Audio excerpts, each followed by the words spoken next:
네, 김문수, 한동훈 후보가 국민의힘 최종 경선 후보로 선출됐습니다. 두 후보는 오늘 최종 양자 토론회를 열고 최종 진출자를 가리게 됩니다. 네, 그리고 앞선 속보를 통해 전해드린 것처럼 계파와 진영을 초월한 민주당 선대위도 오늘 본격적으로 출범하는데요.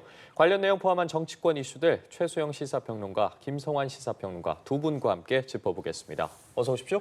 안녕하십니까? 예, 안녕하십니까. 민주당이 오늘 이제 선대위를 출범을 하게 됩니다. 그에 앞서서 이제 선대위 참여 인사들의 면면이 조금 전에 이제 공개가 됐는데요.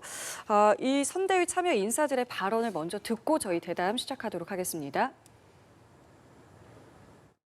네, 경제가 국정의 기본이라고 생각을 하는데, 네, 뭐 그런 점에서는 이재명 대표가 그래도 경제 쪽에도 나름대로 전문성이 있고 무리하는 아니니까요. 왼발 오른발 다 쓰는 정치를 통해서 득점을 올리자 이게 제 생각인데 그러면 저는 이제 레프트 윙 역할 더 탄탄하게 하는 게 맞지 않나?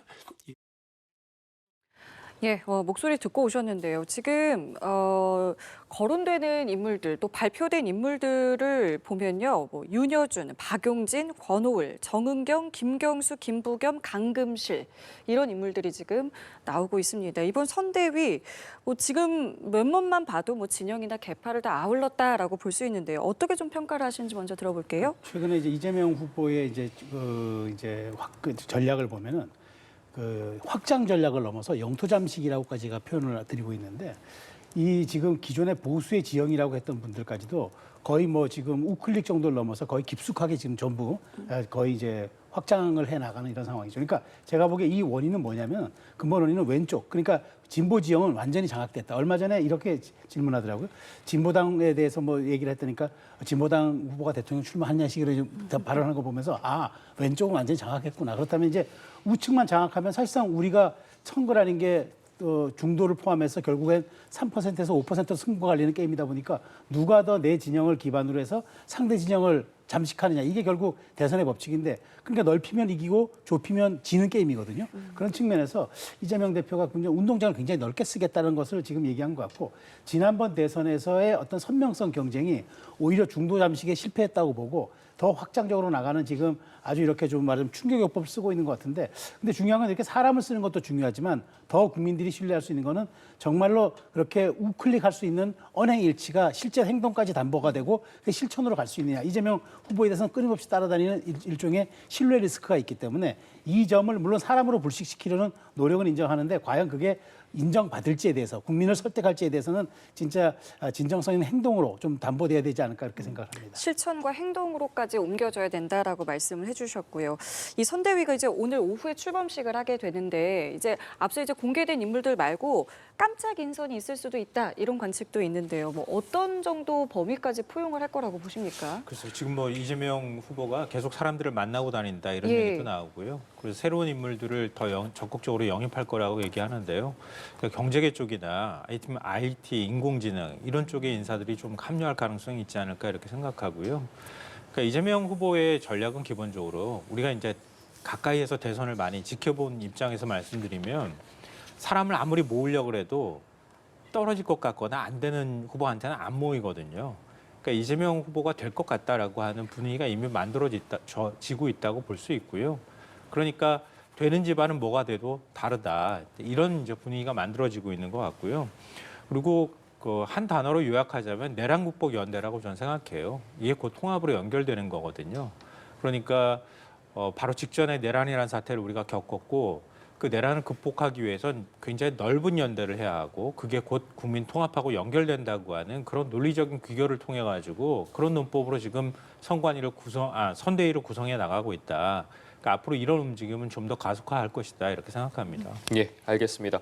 자, 한편 국민의힘 대선 경선 후보 2인으로 김문수, 한동훈 후보가 선출이 됐습니다. 이번에도 두 후보의 최종 경선 진출 소감 먼저 듣고 이야기 나눠보겠습니다. 우리 대한민국의 위기를 이겨내고 또 국민들의 어려움을 이겨내고 반드시 대한민국이 다시 위대한 나라가 될 수 있도록 노력하겠습니다. 2인 3각으로 하나의 후보로서 이재명에 맞서야 한다고 생각합니다. 반드시 이기겠다는 확신과 결기가 있습니다. 저는 서서 죽겠다는 각오로 여러분을 위해서 싸워서 반드시 이기겠습니다. 고맙습니다. 네, 국민의힘 두 후보의 최종 경선 진출 소감 듣고 오셨는데요. 이른바 반탄파와 찬탄파 후보 한 명씩이 선출이 됐습니다. 이번 경선 결과 좀 어떻게 보셨는지 먼저 여쭤보겠습니다. 일단 대략 예상했던 대로 결과가 나오지 않았나 이렇게 생각하고요. 그러니까 여러 가지 힘이 지금 일종의 충돌하는 거잖아요. 그러니까 내란을 극복하겠다. 그리고 윤석열 전 대통령의 계엄 선포는 잘못됐다고 하는 보수층의 인식들이 좀 더 확산하고 있다. 그런 면에서 전략적 투표가 이루어지고 있다고 하는 점들은 계속 얘기가 나왔던 거고요. 막판에 가서 사실 제가 볼 때 한덕수 카드가 나오고 난 다음에 그동안에 좀 하락 추세에 있었던 김문수 후보의 지지율이 오히려 더 크게 오르는 현상이 나타났다라고 보입니다. 그러니까 그거는 제가 볼 때는 일종의 작전에 가까운 일이 아니었나라고 의심을 하고 있는데요. 왜냐하면 김문수 후보가 사실은 윤석열 전 대통령을 좀 더 보호하거나 또 계엄에 대해서 찬성하는 이런 입장을 그동안에 보여왔는데 한덕수 권한대행이 출마한다는 얘기가 나오고 난 다음에 지지율이 오히려 떨어졌단 말이에요. 근데 오히려 그 추세가 계속된다고 하면은 홍준표 후보가 그러니까 경선에 올라갈 가능성이 굉장히 높았는데 막판에 한덕수 권한대행이 출마할 것이다라고 하는 분위기가 확 떴잖아요. 그러니까 국무총리실 비서실장부터 시작해서 참모들이 줄줄이 사퇴하면서 출마가 기정사실화된 상황이었기 때문에 김문수 후보가 나중에 단일화의 대상이 될 것이다라고 하는 보수층의 일종의 기대감이 작동을 했다. 그런 면에서 홍준표 후보의 지지세가 김문수 후보 쪽으로 조금 더 옮겨간 것이 최종적으로 김문수 후보 쪽에 좀 더 유리하게 작용했다라고 봅니다. 언급해 주신 것처럼 이제 두 후보가 오늘 밤 10시에 있을 양자 토론을 마지막으로 최종 선택을 받게 됩니다. 지금 뭐 대통령 탄핵이라던가 아니면 단일화 문제라던가 이런 부분들이 최종 변수가 될 것으로 보이는데 네. 어떤 부분 좀 주목해 봐야겠습니까? 그러니까 오늘 토론에서는 아마 진검승부가 될 겁니다. 그러니까 마지막 1인을 뽑기 위한 토론이기 때문에 제가 보기에 오늘 윤 전 대통령에 대해서 오늘 이제 검찰의 압수수색이 오전에 진행됐단 말이죠. 그런 측면에서 윤 전 대통령과의 이른바 거리두기 문제. 그러니까 탄핵과 계엄에 대한 얘기는 더 이상 안 나올 겁니다. 왜냐하면 이건 이미 두 분 다 잘못된 거고 이제 거기에 대해서는 더 이상 언급 안 하는 게 전략적으로도 맞다고 볼 텐데 다만 윤 전 대통령과의 거리두기 문제를 어떻게 할 것이냐 이 부분이 아마 오늘 압수수색이 진행됐기 때문에 혹시 나올 수 있다고 보고요. 또 하나는 이제 말씀하신 것처럼 한덕수 대행과의 단일화 문제를 어떻게 받아들일 것이냐. 자 그러면 우리가 국민의힘의 지지를 받고 당원들의 선택을 받아서 된 후보가 단일화를 어떻게 해야 하고 그 방식이 어떤 방식이 돼야 되고 과연 그리고 또 그것이 우리 국민의힘 비전은 또 어떻게 나가야 되는가 이 부분들 아마 논쟁이 될 것 같고 저는 사실상 마지막 이 두 분에서 원샷 경선을 가리는 그 일종의 그 변수는 투표율이라고 봅니다. 이 4강 투표율이 의외로 50%를 넘지 않았습니다. 이 얘기는 뭐냐면은 아직도 관망하고 있는 이 당원층도 있다는 얘기인데 이제 단일화 마지막 이제 결승이기 때문에 여기에 그 투표율이 높을 거라 좀 보는데 60%가 넘을 경우에는 이건 전략적 투표로 봐야 되거든요.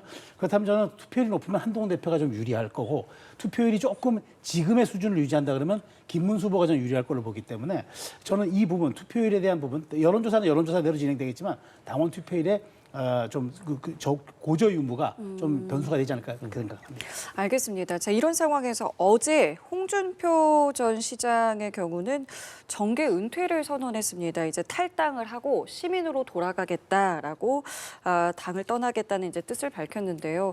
어떻게 들으셨는지도 궁금하고 이제 대선 앞두고 그러면 특별히 역할을 안 하겠다 이런 뜻으로까지 보면 되겠습니까? 역할 안 할 가능성이 전 높아 보입니다. 그리고 이번 경선 과정을 통해서 좀 실망감도 반영이 돼 있는 것 같아요. 그러니까 인위적으로 사실은 지금 이 경선들을 만들어가는 보이지 않는 손이 있다고 하는 얘기들이 끊임없이 나왔단 말이에요. 특히나 당내 경선이 진행 중인 상황에서 한덕수 권한대행 카드를 누군가가 계속 띄우고 있다고 얘기를 하고 있단 말이에요. 그런 상황에서 경선을 하는 게 무슨 의미가 있겠나 이런 생각도 아마 회의론도 가지고 있었을 것 같고요. 막판에 앞서도 제가 말씀드렸던 것처럼 경선에 결국 한덕수 권한대행이 출마한다고 하는 일종의 출마 카드가 던져지면서 김문수 후보 쪽으로 지지세가 몰려갔던 측면도 있다고 보거든요. 그런 면에서도 잘 용납이 안 되거나 굉장히 실망했을 가능성이 굉장히 높다고 생각합니다. 그러니까 이번 대선에 어떤 방식으로든 손을 보태려고 하지는 않을 것 같다라고 생각하고요. 다만 이제 앞으로 결선에서 홍준표 후보 지지세도 약하지는 않았거든요. 제가 볼 때는 홍준표 후보 지지세가 어디로 옮겨가는가가 굉장히 중요한데 만약에 홍준표 후보 지지세의 상당수가 한동훈 후보 쪽으로 옮겨간다고 하면 한동훈 후보가 결선에서 이기는 결과라도 갈 수도 있거든요. 그런 면에서는 홍준표 후보의 태도가 굉장히 중요한데 저는 따로 여기에 관여하거나 그렇게 할 것 같아 보이지는 않습니다. 만약에 그런 태도를 취한다고 하면 홍준표 후보의 지지세가 결국은 김문수 후보 쪽으로 조금 더 갈 가능성이 높거든요. 그런 면에서는 김문수 후보 쪽에서 어떤 방식으로든 홍준표 후보한테 손을 내밀려고 할 가능성은 있어 보여요. 근데 그렇다 하더라도 저는 앞서도 말씀드렸던 것처럼 실망감이 워낙 크기 때문에 이번 대선 국면에는 개입하지 않으려고 할 가능성이 훨씬 높다고 생각합니다.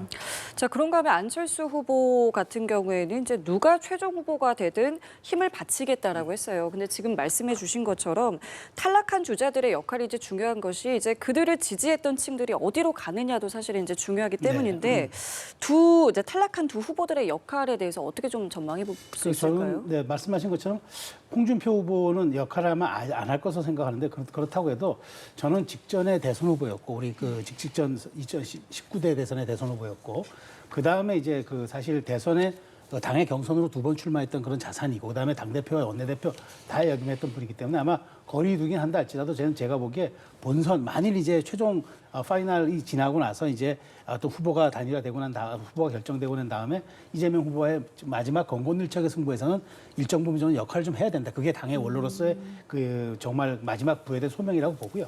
안철수 후보 같은 경우에는 아마 공동선대위원장을 맡을 것 같아요. 그런 측면에서 수도권의 경쟁력도 있고 아직도 이번에 4강에 올라오는 것으로 보면은 아직도 뭔가 중도층의 소구력이 있다는 걸 입증했기 때문에 역할을 하는 것은 못 보이는데 다만 이제 이 두 분을 지지했던 후보와 표들이 어디로 갈 것이냐. 제가 보기에 안 후보에 대한 표는 한동훈 후보로 수평 이동을 할 것 같아요. 왜냐하면 분명한 탄핵에 대한 어떤 찬성을 했던 그런 입장이었기 때문에 수평 이동할 것 같은데 그 폭이 얼마 되는지 모르겠습니다만 다만 김문수 후보의 표는 저는 상당 부분은 어쨌든 홍준표 후보의 표는 상당 부분 김문수 후보 쪽으로 갈 겁니다. 그런데 제가 아까 말씀한 것처럼 그 이 대구 TK에서의 전략적 선택이라는 게 있거든요. 과거 탄핵 강을 건너기 위해서 이준석 의원을 그러니까 대표로 선출했던 그런 전략적인 스윙을 하는 데가 또 TK이기도 합니다. 그런 측면에서 홍준표 후보로 갔던 표가 다 상당 부분 그쪽으로 가겠지만 여기에서 무언가 우리가 탄핵과 계엄의 강을 확실하게 이번에 본선에서 건너줘야 한다는 그런 인식을 하게 될 경우에는 한동훈 후보 쪽으로 이동할 가능성도 있기 때문에 제가 보기에 그래서 투표율에 참여율에 고저가 승부를 가를 변수가 될 거라고 저는 생각합니다. 이제 만약에 최종 후보가 선출이 되게 된다면 남은 건 이제 사실상 출마가 결정된 한덕수 대행과의 단일화입니다. 지금 당 지도부 차원에서도 더 큰 집을 짓기 위한 단일화에 대해서 사실상 이제 언급을 했고 두 후보 약간의 입장차가 있긴 합니다만 지금 나아가서 이준석 개혁신당 후보라던가 아니면 이낙연 새미래민주당 상임고문 등 이른바 반 이재명 빅텐트에 대한 이야기 계속 나오고 있지 않겠습니까? 이 부분은 좀 앞으로 어떻게 흘러가고 또 어디까지 정리가 될 거라고 보십니까? 이런 얘기를 왜 계속해야 되는지 잘 이해가 안 돼요. 국민의힘 경선이 마이너리그가 되어버렸잖아요. 그러니까 메이저리그가 따로 있는 이런 지금 이제 국면이 돼버린 건데요. 이게 당원 주권주의라고도 어긋나는 그런 행태라고도 볼 수 있고요. 오히려 지도부가 나서서 또 다른 경선이 하나 단일화가 또 기다리고 있다 이런 얘기를 노골적으로 하는 사실 당 지도부로서 굉장히 무책임한 태도를 보이고 있단 말이에요. 그러니까 그런 부분에 대해서 국민들이 그렇게 호의적으로 바라보지 않을 거라고 보고요. 한덕수 권한대행은 아마 출마가 이제 기정사실화된 것 같고요. 그리고 내일쯤 사의 표명하고 모레 출마 선언할 것이다라고 얘기를 하는데요. 더 시간을 늦출 수도 없잖아요. 공직 사퇴 시간이 다가오기 때문에 마지막 카드로 아마 준비했던 게 그 미국하고의 관세 협상에서 성과를 내고 방미를 통해서 뭔가 피날레를 장식하는 모습을 보이고 싶었던 것 같은데 그건 일단 무산이 된 것 같고요. 스콧 베선트 미국 재무장관이 어제 백악관에서 밝혔던 것처럼 어떻게 해서든 그 미국하고 통상협상에서 성과를 낸 다음에 그걸 가지고 선거에 이용하려고 한국이 하고 있는 거다 이런 말까지 지금 나오고 있단 말이에요. 그런 면에서도 국민들은 상당히 좀 부정적으로 평가할 가능성이 높다고 생각합니다. 근데 다만 이제 한독수 카드가 살아있는 상황에서 국민의힘 경선이 진행될 때 과연 이렇게 생각하는 그림대로 딱딱 단일화가 될 것이냐 이런 문제가 남아 있는데요. 전 그렇게 쉽지 않다고 봐요.